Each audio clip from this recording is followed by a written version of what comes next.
അതായത് നമുക്കറിയാലോ ഇൻട്രസ്റ്റെല്ലാർ എവിടെ കിടക്കുന്നതെന്ന്. അതിന്റെ അത്രയും വരത്തില്ലെന്ന് നമുക്ക് എന്തായാലും ഉറപ്പാണ്. So first of all let me begin with Project Hail Mary was.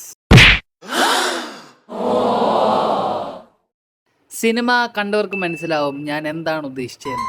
Wait, what? നിങ്ങൾ ഇതുവരെ കണ്ടിട്ടില്ല സിനിമ? എടാ ഡ്യൂപ്ലിക്കേറ്റ് ഇന്ത്യൻ കഴിവറടാ മോനെ. What are you guys waiting for? Just go and watch the freaking Project Hail Mary. Trust me guys, നിങ്ങൾ ഒരിക്കലും regret ചെയ്യത്തില്ല. നിങ്ങളുടെ 2.5 മണിക്കൂർ പോകുന്ന വഴി നിങ്ങൾക്ക് അറിയാൻ പാടില്ല. എനിക്കറിയാം ഈ ഒരു സമയത്ത് വാഴ 2 അങ്ങ് ട്രെൻഡിങ് ആയിട്ട് നിൽക്കുക. എല്ലാവർക്കും വാഴ 2 കണ്ടാൽ മതി, വാഴ 2 മതി. ഞാനും അങ്ങനത്തെ ഒരു വ്യക്തിയായിരുന്നു. ഞാനും വാഴ 2 സെക്കൻഡ് തവണ, ഇത് വാഴ 2 സെക്കൻഡ് തവണ കാണാൻ വേണ്ടിയിട്ട് ടിക്കറ്റ് നോക്കിയപ്പം ഒരിടത്തും ടിക്കറ്റ് ഇല്ല.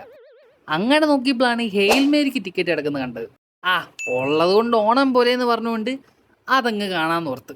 ഇംഗ്ലീഷ് മൂവിയാണ്, സ്പേസ് ആണ് കോൺസെപ്റ്റ്. ഇതൊക്കെ അറിഞ്ഞ് ഒരു ഒരു മൈൽഡ് ഒരു മിഡ് എക്സ്പെക്റ്റേഷൻ വെച്ചുകൊണ്ടായിരുന്നു പോയത്. അതായത് നമുക്കറിയാലോ ഇൻട്രസ്റ്റെല്ലാർ എവിടെ കിടക്കുന്നതെന്ന്. അതിൻ്റെ അത്രയും വരത്തില്ലെന്ന് നമുക്ക് എന്തായാലും ഉറപ്പാണ്. സോ കുളവാവാണ്ടിരുന്നാൽ മതി എന്നുള്ളൊരു ചിന്തയിലാണ് ഞാൻ ആ സിനിമ കയറി കണ്ടത്. ആൻഡ് ട്രസ്റ്റ് മീ ഗായ്സ്, അതൊരു പ്യുവർ ലവ്. ഈ ഒരു സിനിമ ജസ്റ്റ് ഒരു പ്യുവർ ലവ്. ഞാൻ പറയുന്ന അർത്ഥം നിങ്ങൾക്ക് മനസ്സിലാക്കാൻ പറ്റുമെന്ന് എനിക്കറിയത്തില്ല, പക്ഷേ ഒരു പ്യുവറസ്റ്റ് ഫോം ഓഫ് ലവ് ഈ ഒരു സിനിമ. കാര്യം സത്യമാണ്, നമ്മൾ ഇൻട്രസ്റ്റെല്ലാറിൻ്റെ അത്രയും ഒന്നും എത്തത്തില്ല. അത് എനിക്ക് തോന്നുന്നില്ല ഇനി ഏതൊരു സിനിമയാണേലും അത്രയും ഒരു റേഞ്ച് എത്തുമെന്ന്. പക്ഷേ ഈ ഒരു സിനിമയെന്ന് പറഞ്ഞാൽ നിങ്ങൾ ശരിക്കും ഞെട്ടും. ഞാൻ ഞെട്ടി, നിങ്ങളും ഞെട്ടും, നിങ്ങളെ ഞെട്ടിക്കും. ഇതിൻ്റെ കുറച്ച് വിഷ്വൽസ് ഉണ്ട്, എൻ്റെ മോനെ.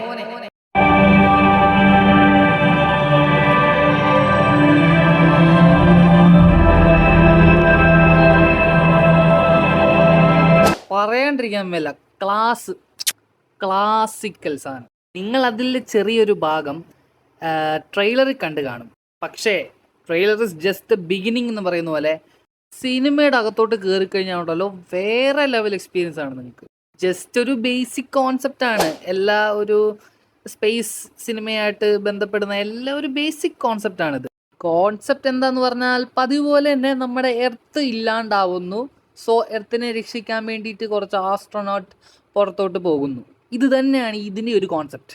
ഈ കോൺസെപ്റ്റ് കേട്ടപ്പോൾ നിങ്ങൾക്കൊന്ന് തോന്നിയില്ലേ, ഇതിലെന്ത് വ്യത്യാസം, ഇത് ഇൻട്രസ്റ്റെല്ലാറിൻ്റെ 144p അല്ലേ? പക്ഷേ അല്ല. ഇതിൽ നമ്മൾ എൻഗേജ് ചെയ്യാൻ വേണ്ടിയിട്ട് ഒരു ഏലിയൻ ഉണ്ട്, പേര് റോക്കി. നമ്മുടെ മറ്റേ ഈ ദേശത്തിന് അത്ര കടമുണ്ടെന്ന് പറയണം, തീർത്ത് കളയാം. റോക്കി ബായ് അല്ല, ഇത് റോക്കി. ഈ റോക്കിയും വേറൊരു ഭൂമിയിൽ നിന്ന് വരുന്നതാണ്.